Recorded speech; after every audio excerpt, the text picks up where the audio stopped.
Хорошо ли меня слышно?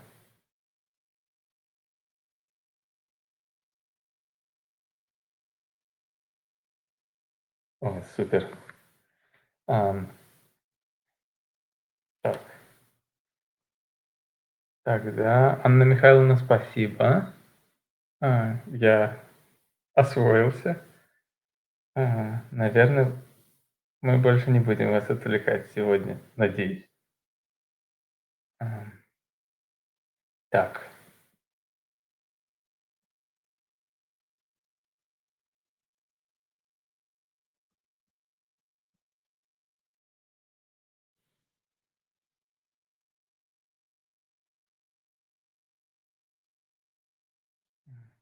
я понял.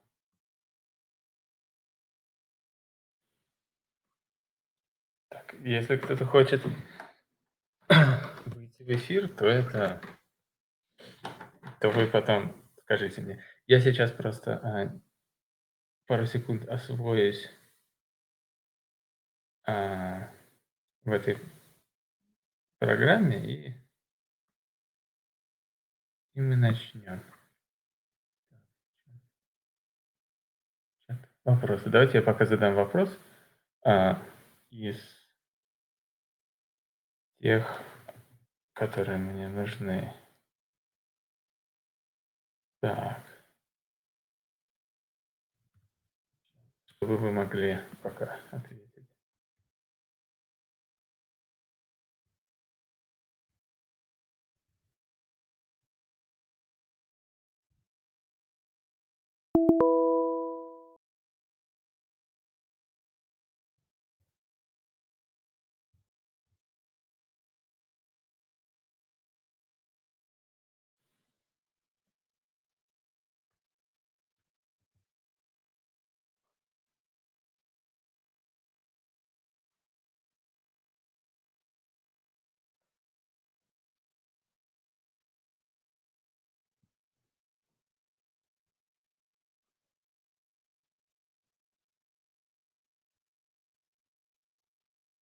Я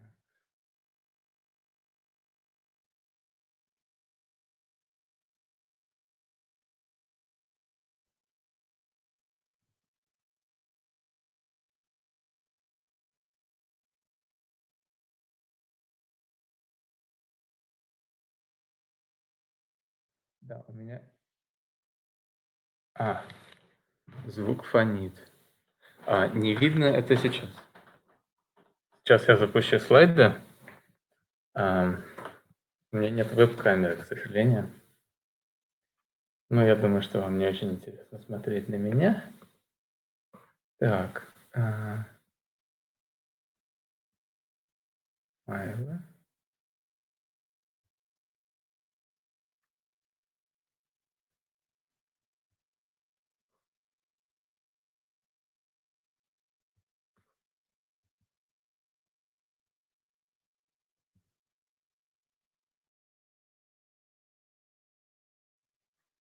Так, я не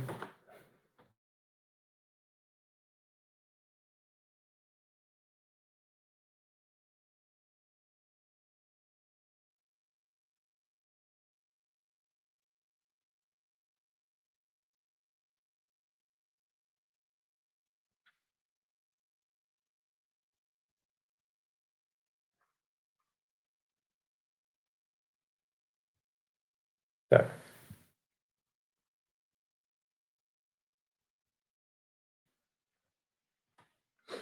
вот.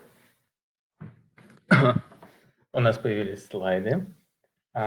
И начать я хочу с простого, совсем простого вопроса.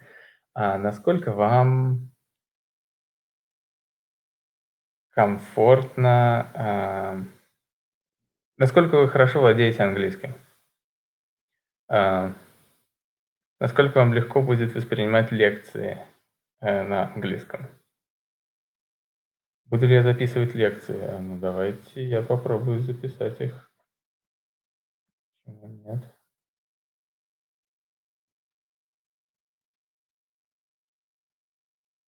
А, О, ну вон там у кого-то C1, так вообще... А, В общем, смотрите, этот курс запланирован на английском, поэтому я, наверное, буду все-таки выполнять свои обязательства как задумано, но если вам что-то непонятно, если вам тяжело за мной как-то поспевать, говорите, да, если вы не понимаете то, что я говорю, это не ваша ошибка, это значит, что я плохо объясняю, да, поэтому мы не будем говорить о каких-то там а, высших материях, да, слайды лекции я буду выкладывать в ЛМС. Поэтому, если вам что-то непонятно, вы можете всегда вот задать вопрос в чат или еще что-то, и я буду его как-то, объяснять что-то другими словами, вот как-то а, как-то пытаться это довести до вас более удобным способом. Это что касается языка. Ну и вообще про себя немножко расскажу. Да, меня зовут Слава, я работаю в Геттингенском университете. Это мое основное место работы. И вот иногда я приезжаю в вышку и читаю курс Development Economics. Геттинген — это такой классический, да, старинный европейский университет, который еще и специализируется на development economics. То есть вот экономика в Геттингене, она в основном заточена на эту область. Это такой большой центр исследований именно экономики развития. Так, я пытаюсь найти кнопку записи. И что-то не вижу.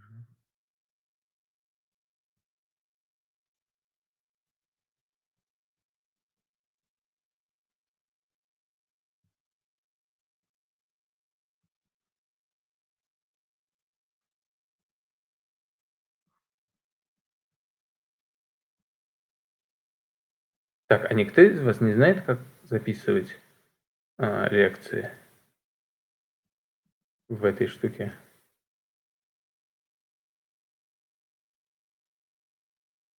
Запись включена. Все, спасибо, Анна Михайловна. Окей, все. Значит, извините, что я так немножко задерживаюсь. Давайте мы, наверное, начнем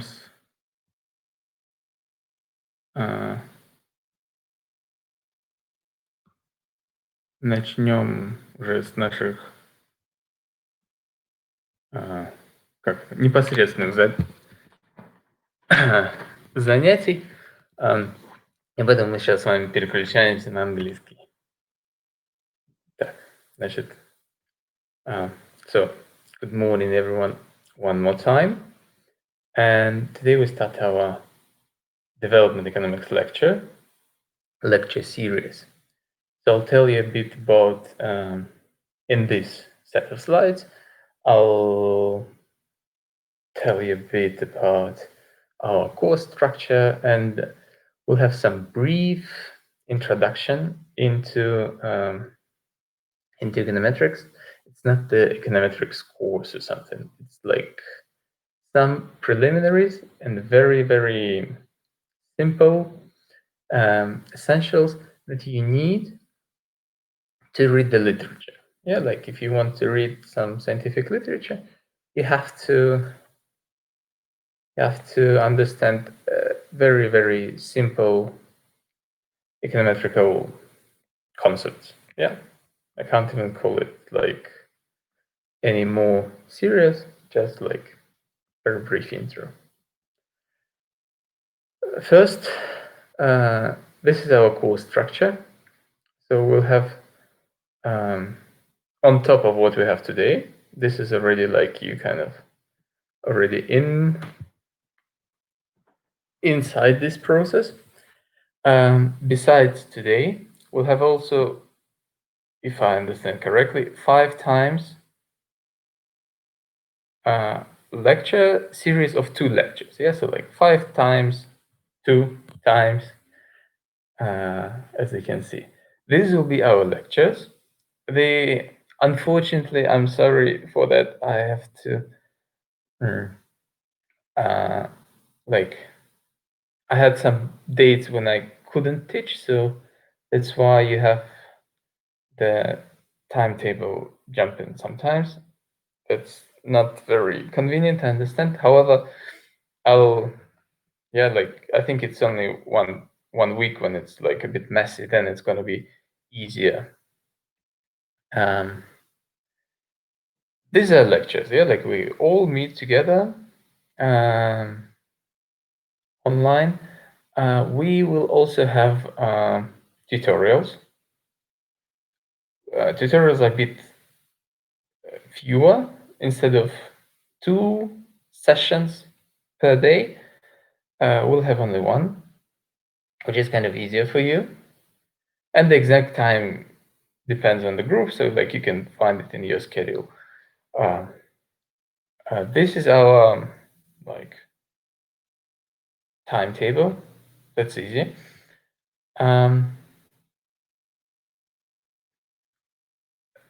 This is the stuff you're probably interested the most.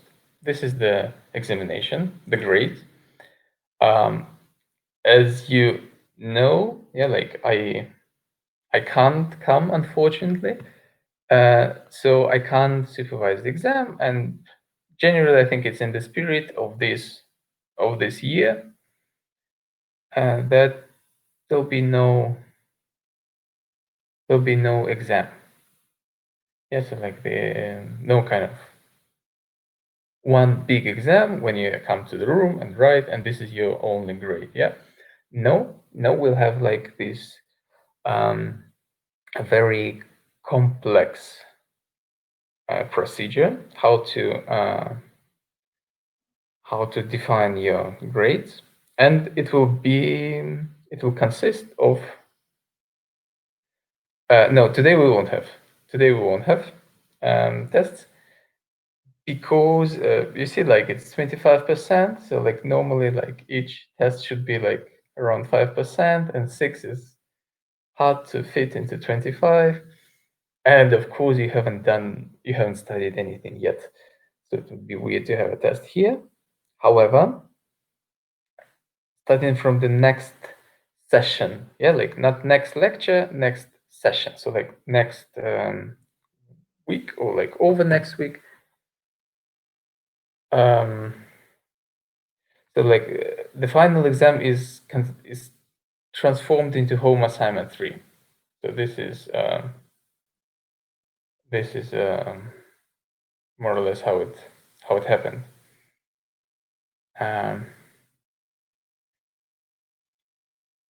So yes, and starting like first things first. Tests will be like little short questions, not only like, like in Russia, like test is only like with options. No, I think here will be also open questions where you have to write something. We have to understand where it's most suitable. What's the platform where we have to make these tests on? Do you have experience with LMS tests? Because I know that some people had tests in LMS, and I know that not all people have been happy with it, but maybe there was a selection. Have you ever done tests in LMS? So you as your year, was it fine?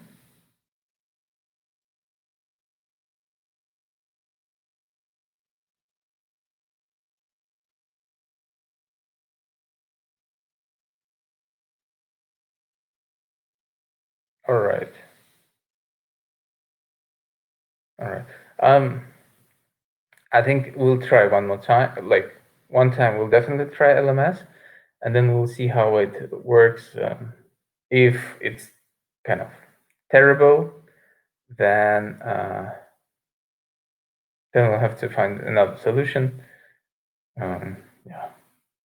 Like let's see how it works. For example, there will be no exam in LMS. Yeah, like you see, like it's a big thing. These tests.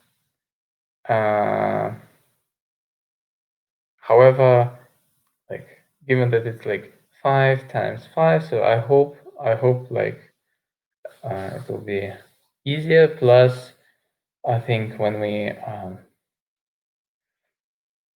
I think like simple functionalities should work. Yeah, like something simple like these tests are not gonna be like big and long. I hope it will hold through. All right, and beside that, there'll be home assignments. So like the stuff that you have to write at home. So it's basically like an essay where you have to apply the concepts that you learned during the course. Plus, you can also be a bit like you can exploit your creativity a bit, like not dramatically, unfortunately. However, yeah, like there is some scope for like some wiggle in terms of your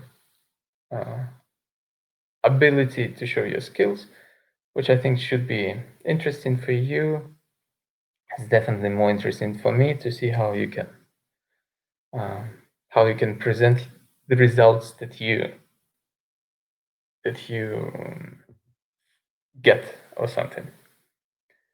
So the 3 assignments, we will approach them. No. Grammar, I don't take it into consideration. No.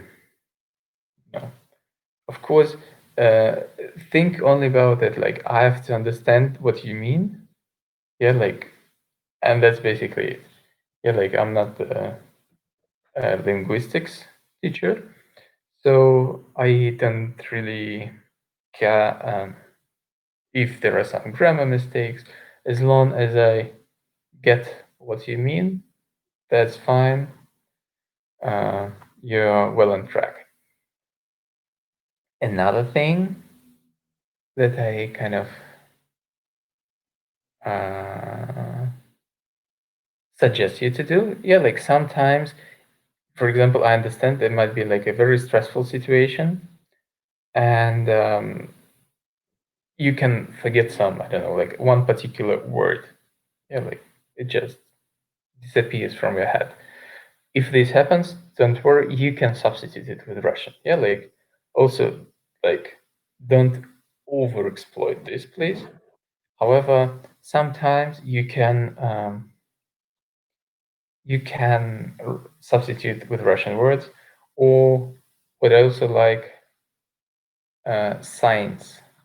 So like the signs, this is something very, very cool. Our first assignment will be, I think it will be distributed after around next lecture. So like I think we'll finish the next lecture, and oh wait, or even this lecture. No, I think around next lecture. Around next lecture, you'll have around I guess 10 days to execute. It shouldn't be long. It's more like so it shouldn't take more of your time. It should be only enough to demonstrate basically how well you can apply the methods that we were talking about in the lecture. Yeah, and yeah, then you submit your assignments, we grade them, and then you can see how your final grade basically piles up, and then yeah, so like already before the end of the course, you can already understand what's your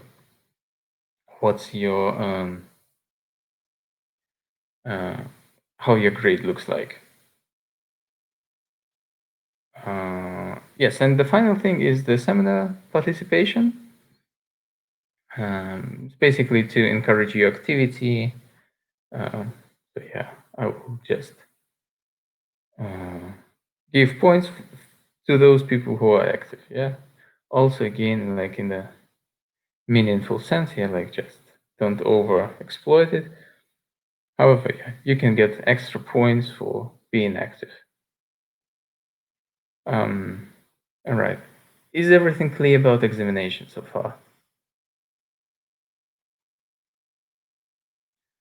So, all right. If you have no questions, or like if you have questions later, you can just send me an email. Speaking about emails, yes, as you understand, as you know, we won't see each other this autumn, unfortunately. So you can just write me an email. You can write emails in Russian. It would be super nice of you if you write in English. It's only because I think most likely I will reply to you in English. It's just a technical thing. I don't have a Russian keyboard. Yeah, that's a very simple thing. Is my laptop, yeah, like it's my working laptop. So to type in Russian, I have to go to like this transliteration services. Do this. It's a bit when there are many emails like that. I kind of get very tired, exhausted, and demotivated to reply. So I will reply to you in English. Yeah, like that's the setting, unless you request me to reply in Russian. All right, then I think this is more or less it about our course structure, course organization, and now we can. Will the seminars also be online? Yes, seminars will also be online. I'm not in Russia now. Yeah, so like I can't come because of the quarantine virus and this stuff. So I can't be there, unfortunately. And I'll be teaching everything. Yeah, like last year I had people teaching with me. This year I'll be doing all alone. So I can keep a better track of your performance. All right. Now we can start with what website program will we use. For seminars so far, Zoom is planned. At least like for the first week, we have Zoom. Then we'll see. Like if it doesn't work well, we will switch to something else. I will send you the links for Zoom additionally today. So we have the list of Zoom. I have the list of Zoom links. By the way, could you please send me to this email? Could you please send me your email addresses of the groups? Yeah, like you have these group email addresses. So please send me them by email. Not to send empty emails. You can send me the lists of students for each group. Yeah, so that I have the full list of students for each group. and then I can see to whom I can give points, for example, at the seminars. Yeah, so, but this you can do in the break.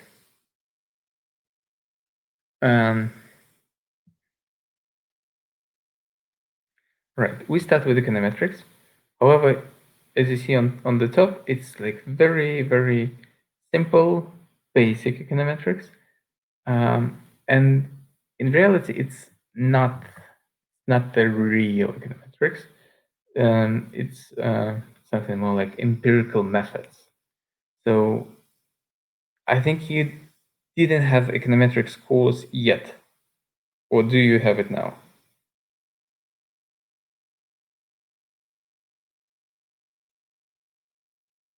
Right, you didn't have it. Do you have it already?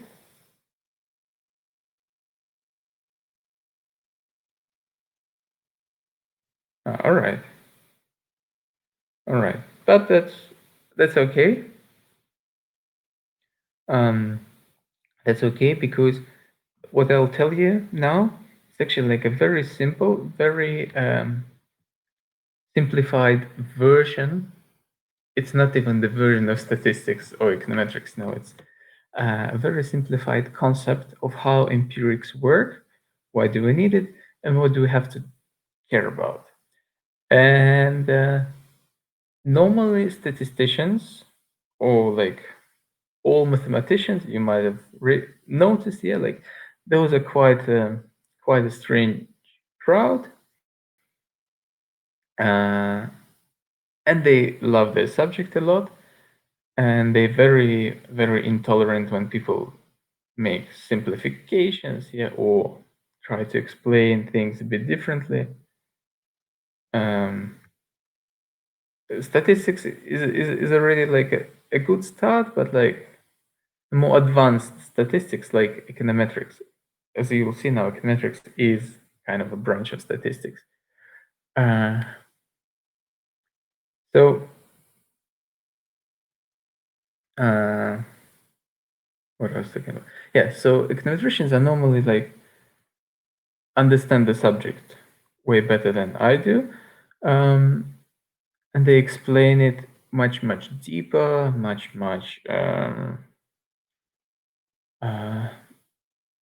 more formally. Yeah, so like they have these concepts that they explain very well. And sometimes it might be, like overwhelming. We have so much information. You have so much new stuff to understand. It might be a bit harder to follow. Moreover, sometimes you don't need all those details. Yeah, like as a practitioner, so like if you want to stay not in econometrics or like not in mathematical domain, but in economics, econometrics should be a tool. Yeah, like it's just like an instrument that you use. And here on the slide we have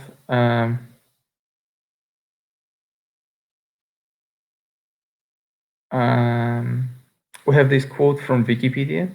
I like quotes in Wikipedia, especially for definitions, because they're normally simple and quite meaningful. So econometrics is the application of statistical methods to economic data in order to give empirical content to economic relationships. So basically, what it means, yeah, like is that we use econometrics when we want to use statistics for economic data. Yeah, that's it. So basically, if you use statistics while arguing about economics, you're already doing econometrics. Yeah, so like roughly speaking. And this is quite easy, I guess. Yeah, like to imagine how can you need it.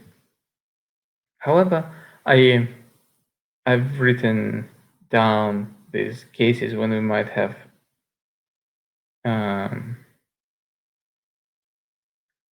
when we might need econometrics. So, and statistics in generally. Yeah. So we need to. I go from more fine, like purpose, to less fine purpose, in the sense of like refinement. Yeah. So the very one topic that we can one purpose why we can use statistics is just to estimate something. Yeah, like you want to know, for example, like you work in the central bank and you want to estimate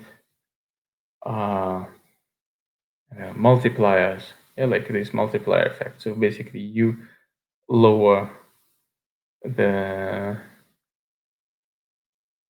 interest rate and you want to see how it boosts economic activity. So for example, you want to say I decrease the bank deposit rate by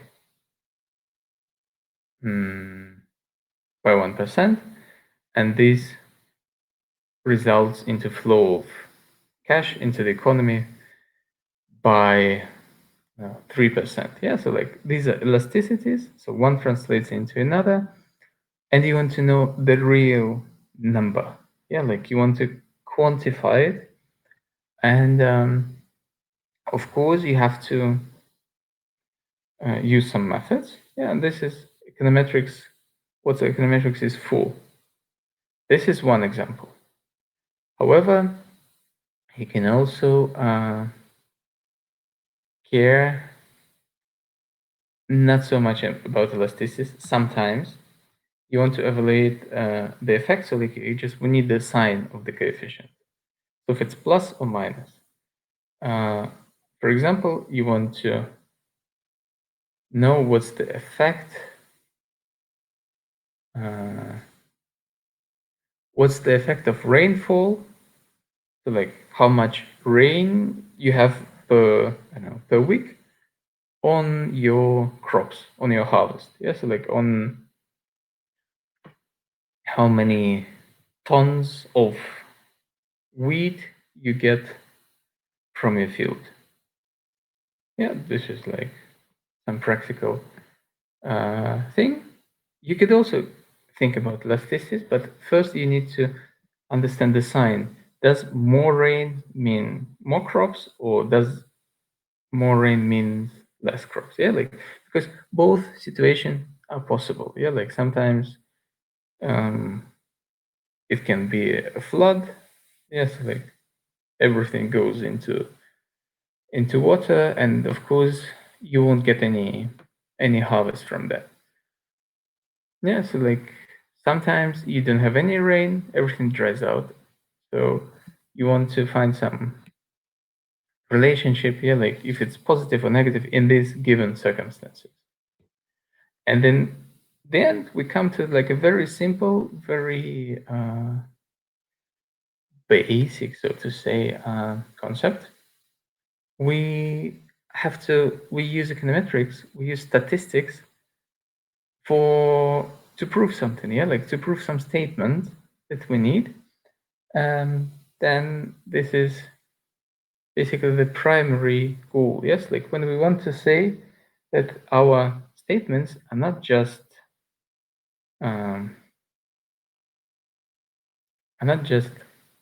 because we think or believe that something is happening. No, we just have to show that this statement has some valid grounds, yeah, and it holds for kind of many observations. Because if you don't have data, if you cannot have any support with like facts, probably then your claims are not valid.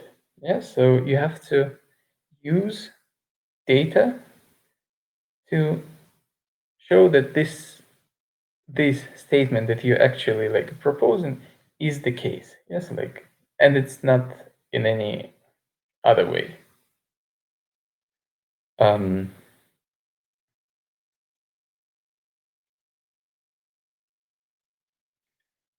all right.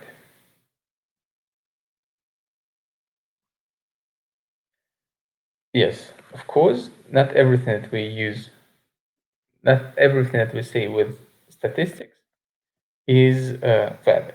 So there are some important details that we kind of have to keep in mind before using something for statement. So first of all, first of them is statistical significance. So statistical significance, we'll come to this one more time in the end of this lecture. Basically, statistical significance tells us that not all estimates are credible. We'll devote a special section of the lecture, so I won't talk much about it.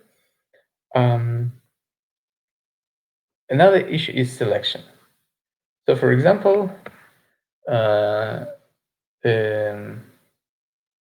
selection is a very, very interesting thing because you have to be very careful with it, especially if you do some micro data.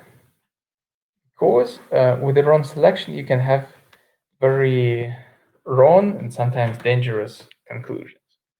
I can give you the example. I've seen somewhere, I think I've seen some screenshots somewhere about the study.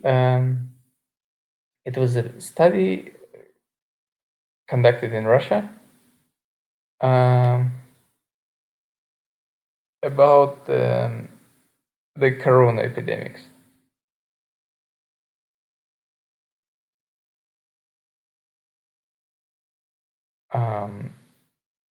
And so basically, corona epidemics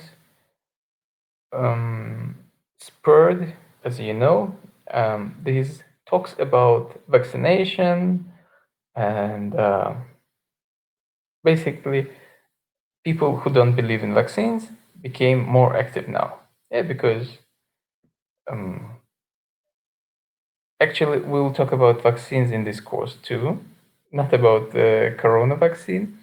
However, I can tell you already in the beginning that I'm very, very big fan of vaccination. I like vaccines. I think people should vaccinate themselves, and this helps to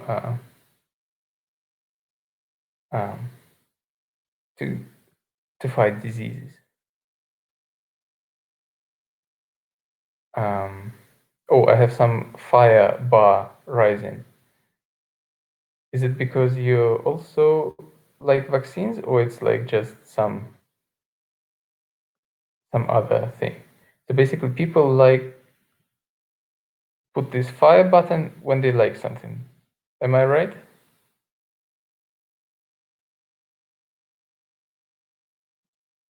Or it's the laptop overheating? All right. Good that you like vaccines, people. All right. And so, coming back to the story, I've seen some screenshots about there was a group of people who don't like vaccines. Yes, so like this anti-vaccine. Normally, they are mothers.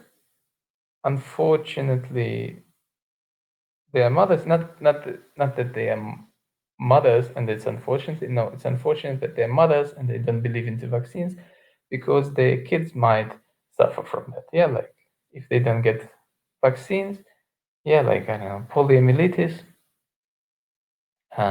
for example, yeah, like is a good example of a disease that's terrible. People die from it, but some parents don't give vaccines to their kids. I think they are terrible people, terrible parents. And in this group, like in this Facebook group of anti-vaccine mothers, was a post when they were discussing the result of the surveys of the general public. So there was a survey aimed for the whole population of Russia, and not only for those people who don't like vaccines. And there, 70% of people said that they're waiting for a vaccine, and when it's out, they would like to have it because they want to be safe from the virus. Yeah, they want to live normal life, not wear these stupid masks all the time. And so, like 70% of Russian population could probably have this vaccine when it's out. And like I think the question was about safe vaccine, so like a very reasonable question. And of course, for those anti-vaccine movement, 70% is a terrible number. Yeah, they don't understand. And there was a lady arguing like, what kind of survey was it? None of my friends was yes, reptiloids, and Bill Gates is one of them. So, but they criticize this survey because they believe that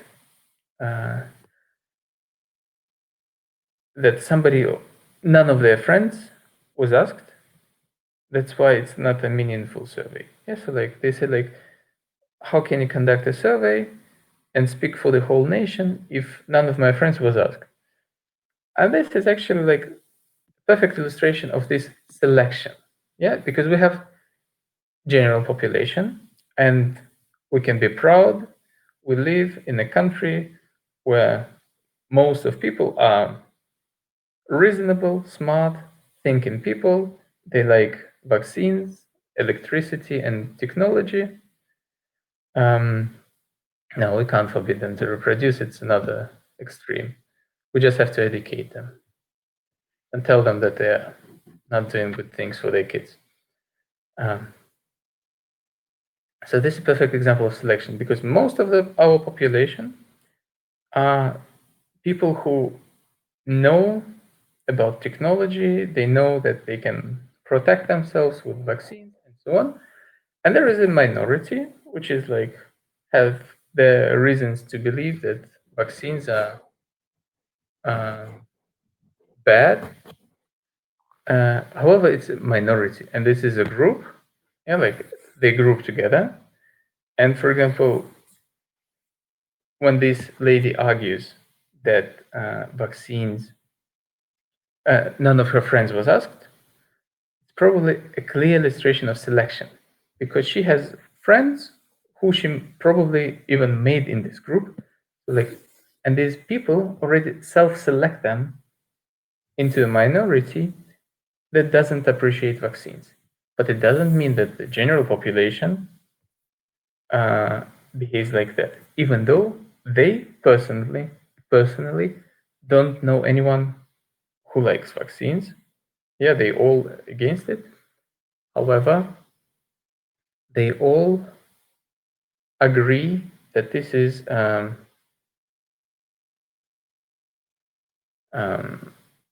a bad survey, just because they were not asked. Yeah, and this is what we talk about selection. In your econometrics course, you'll be probably I think you'll have a more course more tailored to methods.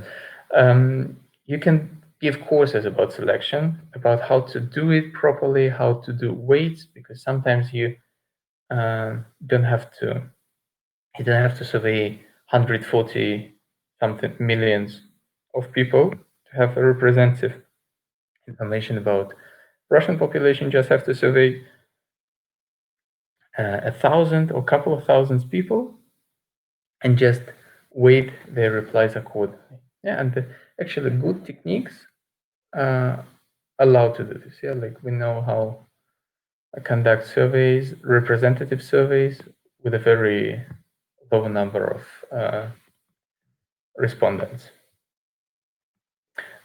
This is one key thing when we talk about econometrics. However, normally for this course, when I'll give you some papers to read, it will be not so much of an issue because it's quite likely to be macro papers. Like when we talk about like some country level data, for example, GDP per capita, yeah, and this is already the number that's kind of, so to say, free from selection. Yeah, they just take the whole GDP of the country divided by the number of people, and then it's probably not so important to think about selection. If it will be a micro paper, sometimes they describe the selection in the paper. If not, then believe that it's quite a good paper, and selection is done there. However, just for you to understand that not all inferences are valid, so you have to be sure that you are not surveying some peculiar group. You have to be aware of the selection. And the final thing is validity of methods. Validity of methods means that sometimes not all, even when we run regressions, not all of them are reliable. Sometimes they can be misleading just because there is a mistake, in the sense that you cannot apply this method here because it will give you some wrong or biased results. Yes, like biased is in Russian it's смещенный. So when you have some bias, yeah, like it means that your results are systematically wrong because of whatever reason. And this, more about this, you learn in your econometrics course.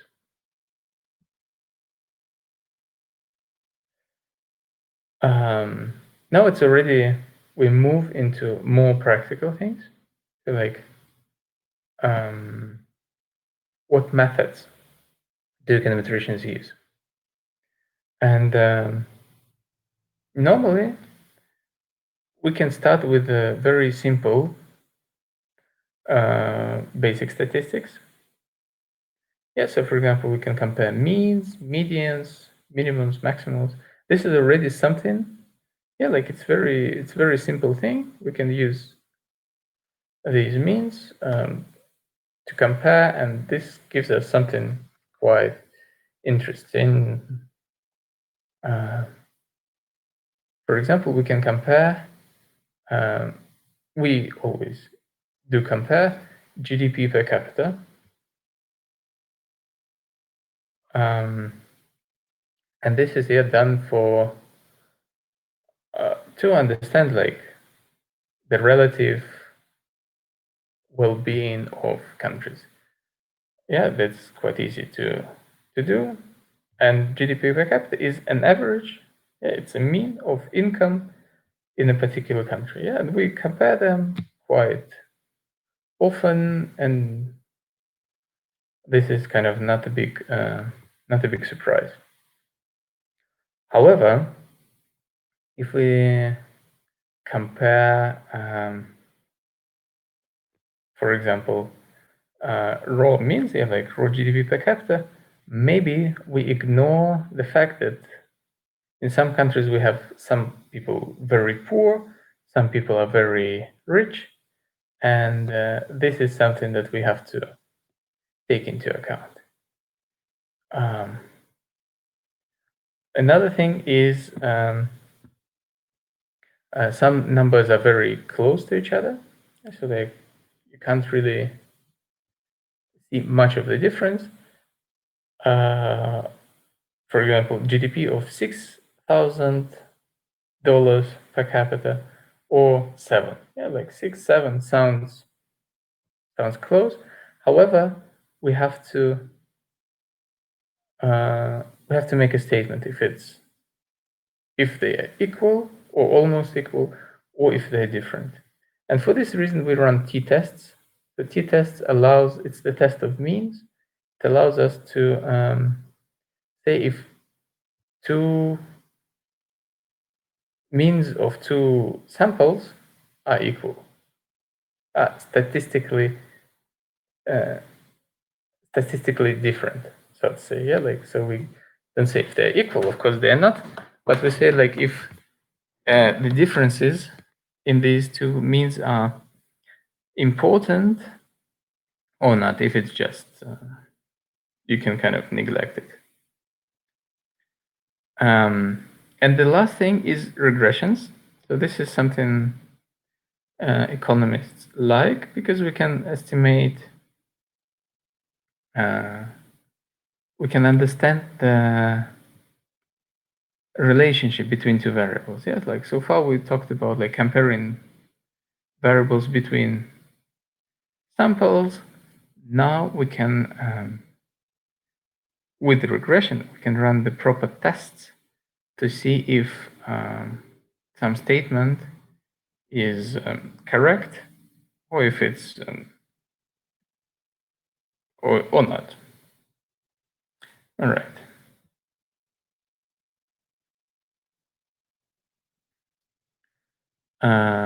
Yeah, we'll start with some definitions. So like, what is regression? Regression is a statistical method that attempts to determine the strength and character of the relationship between one dependent variable and a series of other variables, known as independent variable. Yeah, so basically what we read from this definition is that regression is a statistical method. This is all right. We kind of knew it's gonna happen. And then what it does, it estimates the strength and character of the relationship with one dependent variable and a series of other variables. So basically, we have normally dependent variable, which we most often denote with y.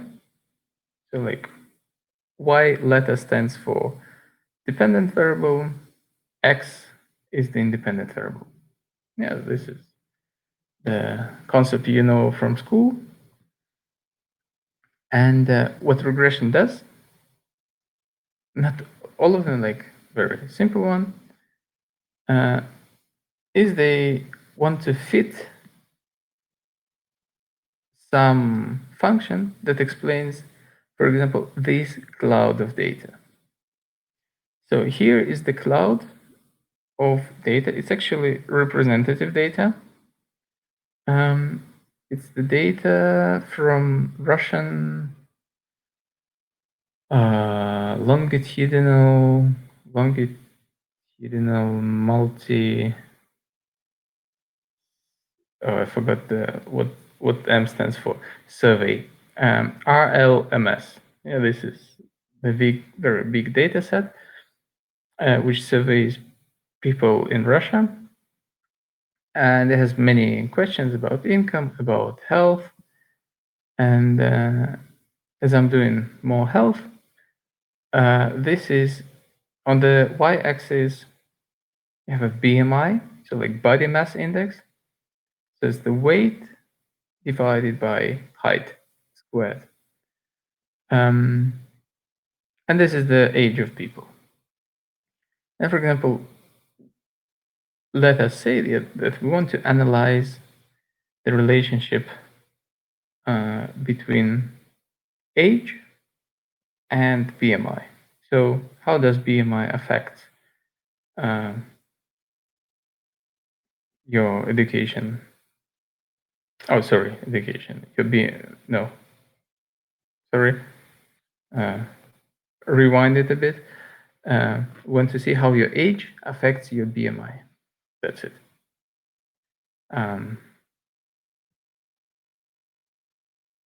So like the ideal regression equation, it's not like a term. It's not some formal concept. It's like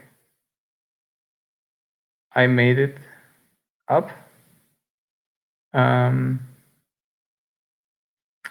Ideal regression equation wants to, and we're talking about linear regressions now, yes? Like we want to do more complex things. So like linear regressions translate some statistical relationships into simple equations, into linear equation of this kind. Yeah, so like, this is like, if you want to see the graph of this function, it will just be a normal straight line, yeah, which intersects with origin at some point. Not the origin, the axis, with the y-axis at some point b. Not, yeah, that's only the thing. And as I said, like y is our dependent variable, x is the explanatory variable, b1 is the slope, yes, like or elasticity, another way to see this. And we have like many observations, like I. So for each observation, we would have this equation probably. And ideally, we just need one equation that describes all of them. All these paths. Yeah, for each observation, it describes family of light.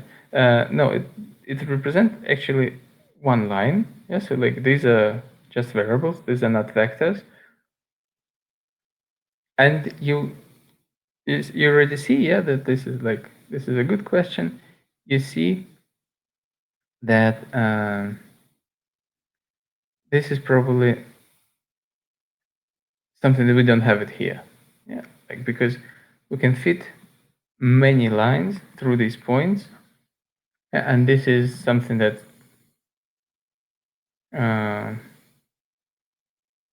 that basically makes our regression not ideal.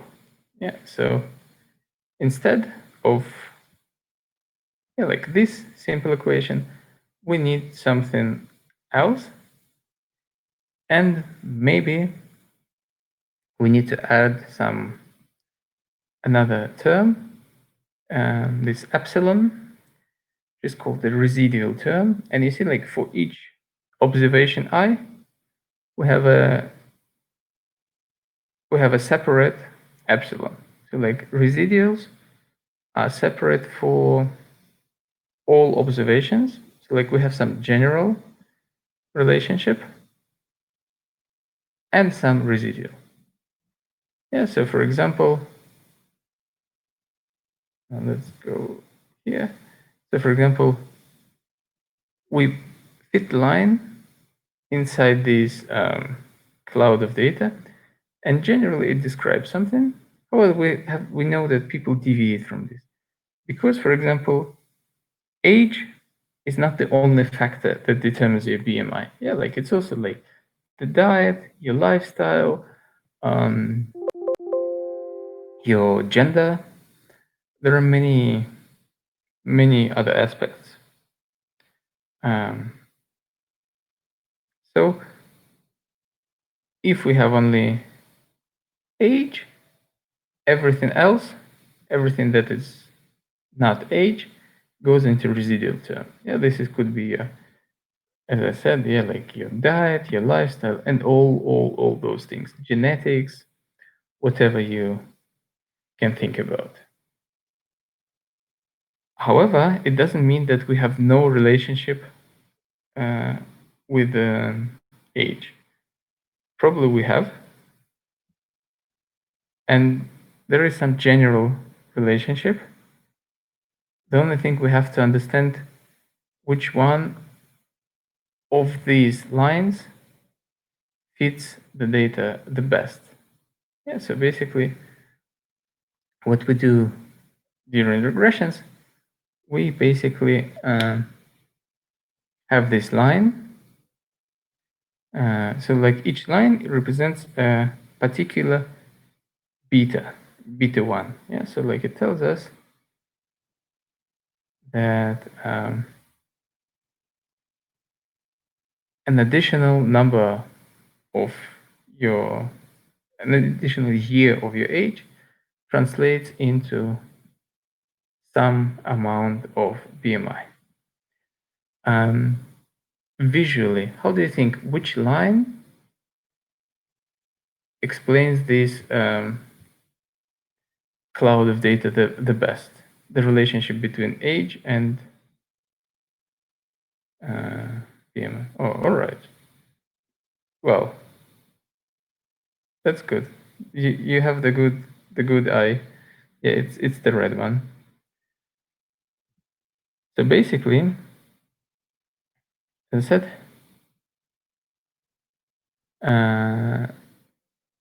normally we can fit numerous lines. Yeah, like you see, we have different options. Yeah, like we can fit many lines, and we have to find the one. I have to find the way. Yeah, like we have to know the method to determine the best data. As you said, like the one that intersects the most points, it's not the necessary criteria. You're kind of in the right direction. However, not this alone is basically not enough, or maybe not required. We have a special technique called ordinary least squares, and this technique allows to fit the best of these imperfect models. Yeah, like none of them is perfect. However, we know the method that allows to choose, at least like it gives us formal criteria, how to choose the regression line, how to fit the regression line, how to choose the beta. Yeah, and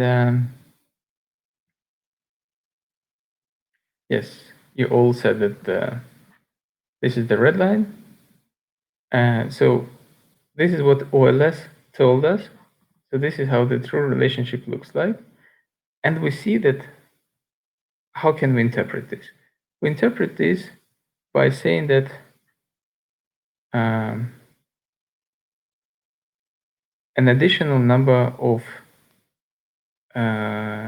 years lived translates into, let's say like,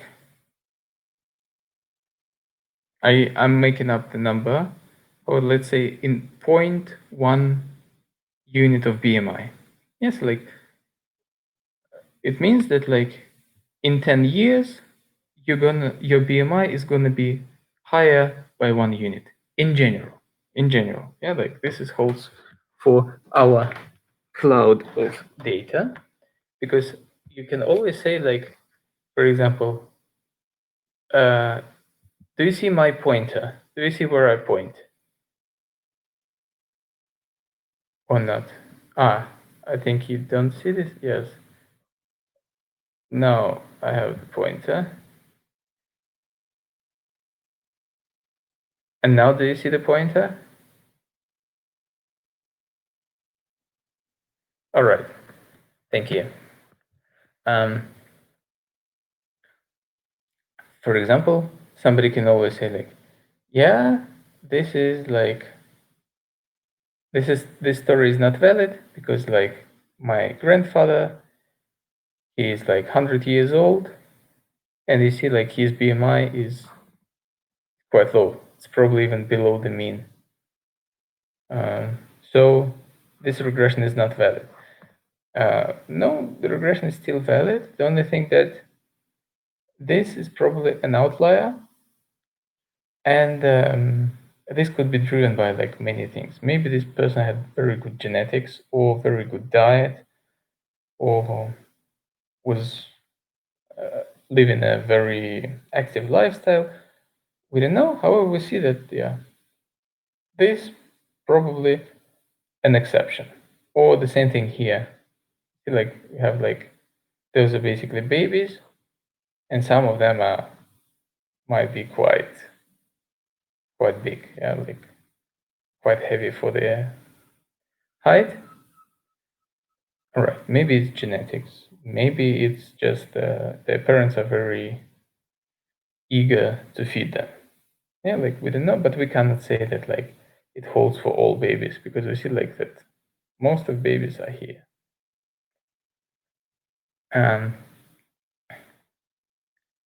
now we can talk how does this method work. So basically, the aim of OLS, the goal is to choose betas that minimize the sum of squared residuals. Yeah, like that might sound a bit complex in the beginning. However, it's a super simple concept. So basically, we estimate y hat. So everything with a hat is an estimated thing. Yeah, it's not something. So like y, this y without a hat, it's the actual observation. So this is what we see in the real life. Y hat means that this is an estimated thing. And how do we estimate it? We take the actual x, like the x that we have in the data, and multiply it by beta. This bit with,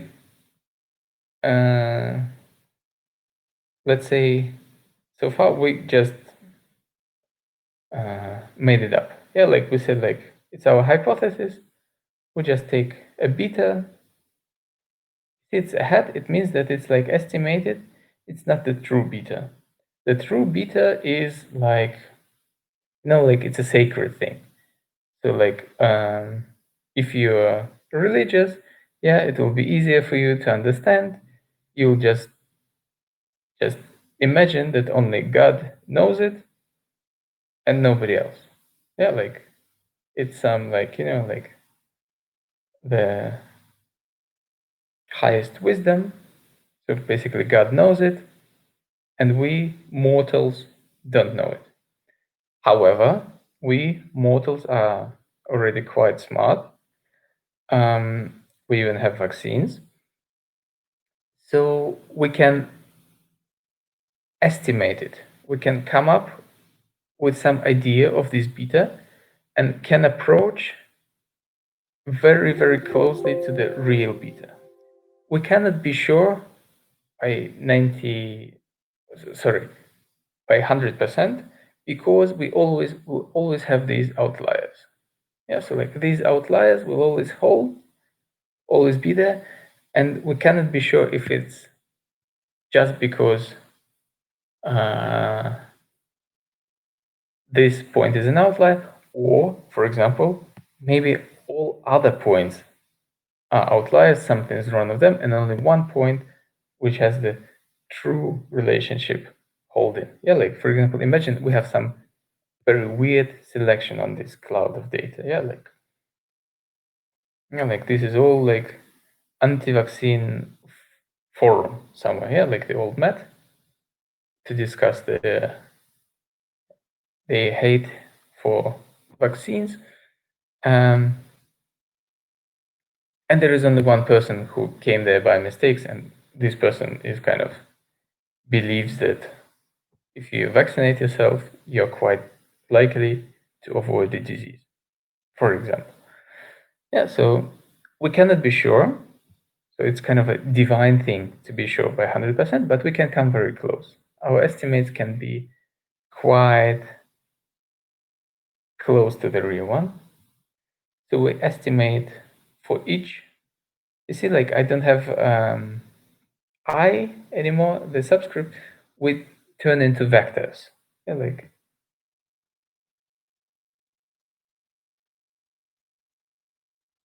yes, you're right. You're right. The squared is missing. We'll come to this. Thank you for noting. Oh, that's cool. That's cool that you follow. Sometimes there are lecturers say like, oh, I make mistakes on purpose to check if you are following. No, I made mistake just because I made a mistake, but it's good that you notice it. So when we estimate this y hat, you see, I don't have the I subscripts anymore because we estimate the vector. Yes, like we estimate the vector of y.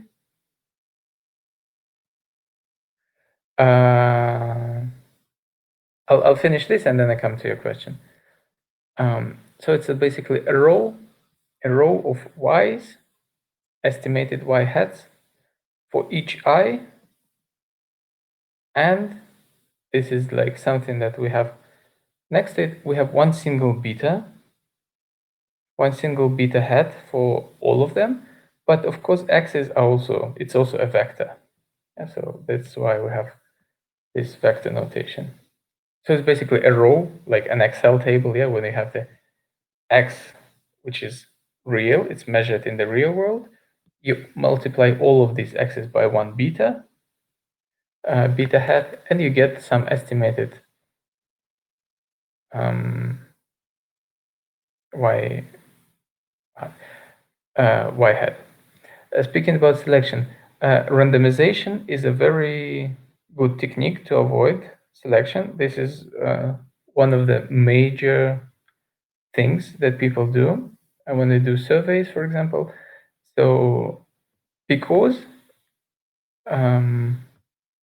yeah, like what does randomization do? Randomization tells us that we basically don't select people on the merit of the, let's say, attitude towards vaccines. Yeah, like because if we have like many people who are against vaccines, we also have to take into account that we have these people in our population. Yeah, like if it's only one person in 2 million, maybe we can ignore it.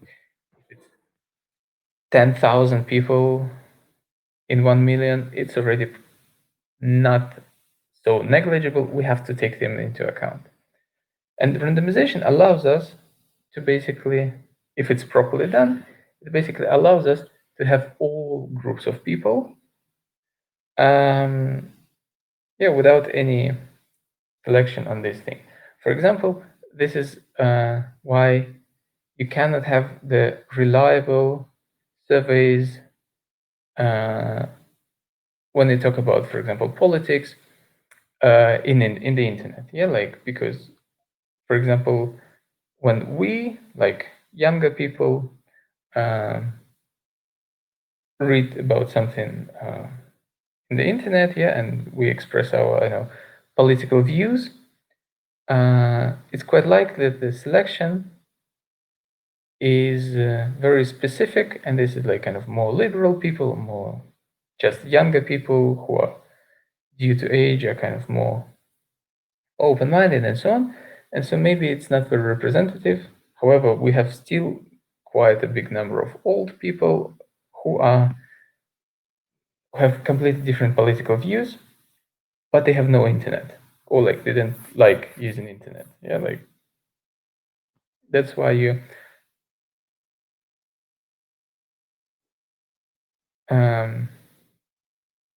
we have to, yeah, be sure about this selection things. All right, you want epsilons, so we have to move that. So epsilon is this residual, again, estimated residual. So it's basically the difference between your actual y and the y that your model predicts now. Yeah, this is the estimated residual. And of course,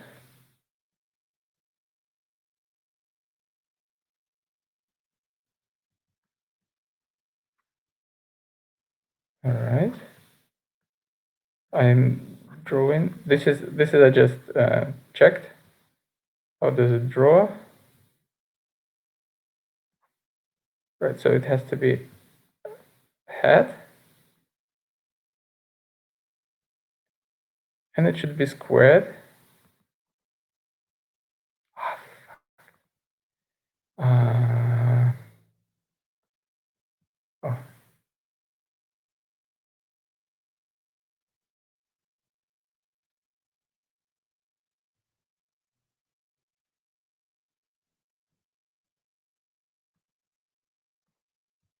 Yes, and yes, we'll have a break soon.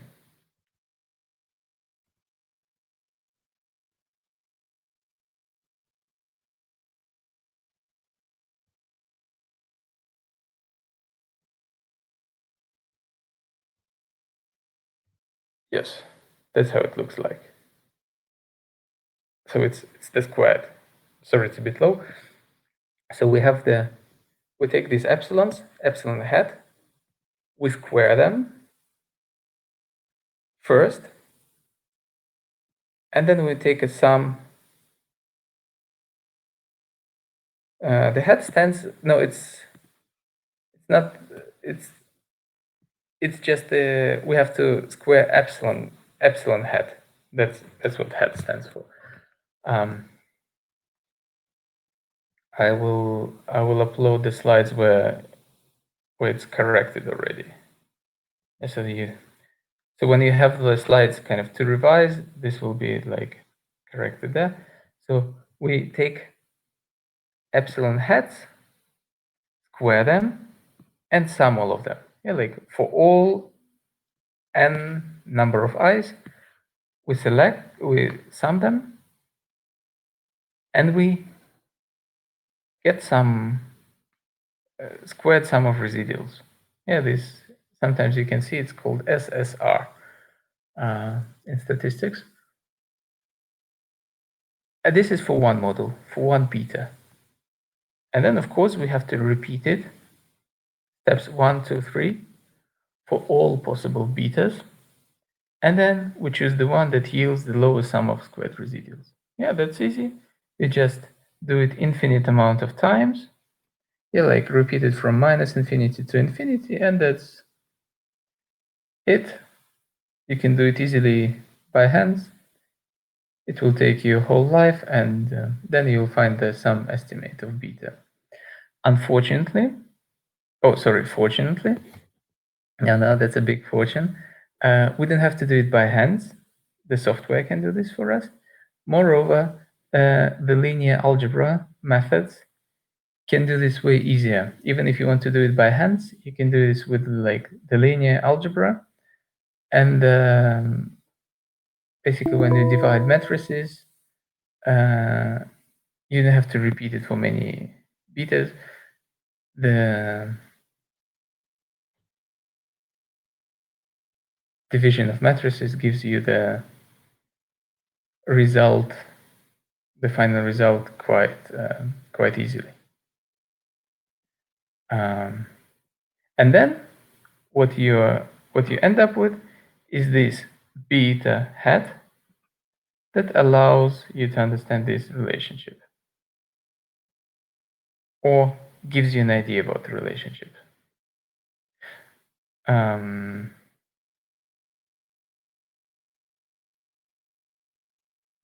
Right, let's see what do we have about slides. It's all right. Probably let's make a little break, and then yeah, we'll make a little break and of 10 minutes. Yeah, like let's reconvene at 8:32, and then we'll go on with this lecture and the next section of slides. All right, thank you. So 8:32, we meet again.